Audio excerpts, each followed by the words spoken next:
Je passe maintenant la parole à Monsieur Moussa Amadissa, représentant des députés non inscrits. Merci, Monsieur le Président.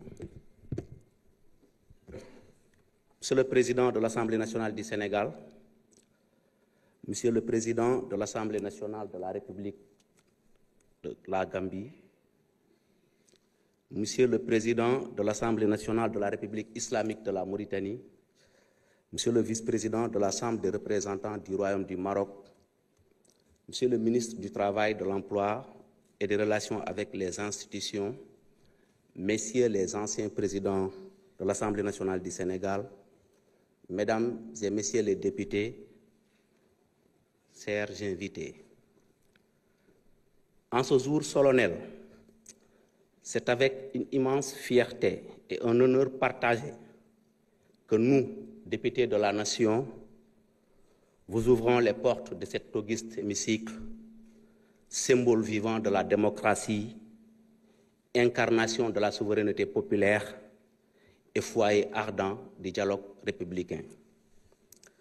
La cérémonie qui nous réunit ce matin, marquant la clôture de notre session ordinaire, est une occasion privilégiée d'exprimer notre gratitude la plus sincère à l'endroit de toutes celles et de tous ceux qui, de par leur engagement, leur constance et leur sens élevé du devoir, ont contribué à la vitalité et à la richesse de nos travaux. Messieurs les présidents, chers invités, votre présence ce matin, ancrée dans les relations séculaires et les liens indissolubles qui unissent nos nations, résonne comme un signe puissant d'amitié, de respect mutuel et d'une volonté inébranlable de renforcer nos liens institutionnels et humains. Elle transcende les titres et les fonctions pour célébrer une fraternité authentique entre des responsables profondément engagés au service de leur peuple. En foulant le sol de l'Assemblée nationale du Sénégal, vous n'honorez pas seulement une institution, vous touchez le cœur battant d'un peuple épris de paix, de justice et de développement.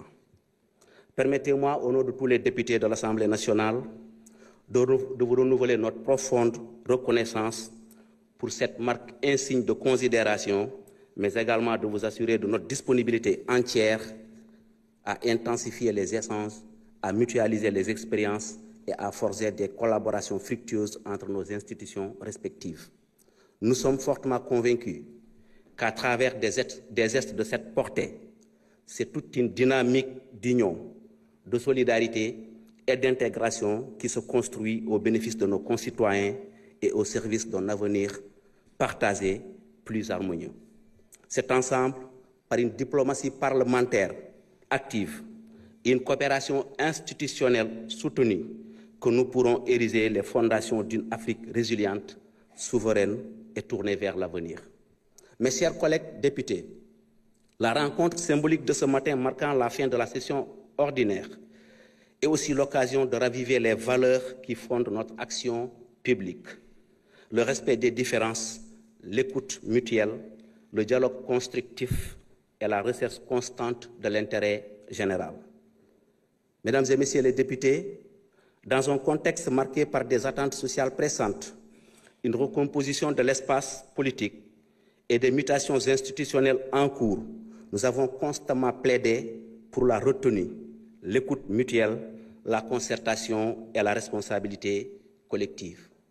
Au cours de cette session, les non-inscrits ont tenu leur rang.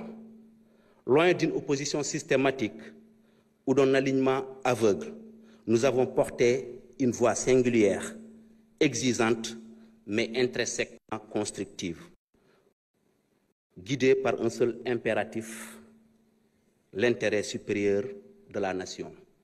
Honorables députés, notre peuple attend de nous une gouvernance exemplaire, des institutions fortes et accessibles et des politiques publiques à la hauteur de ses espérances légitimes.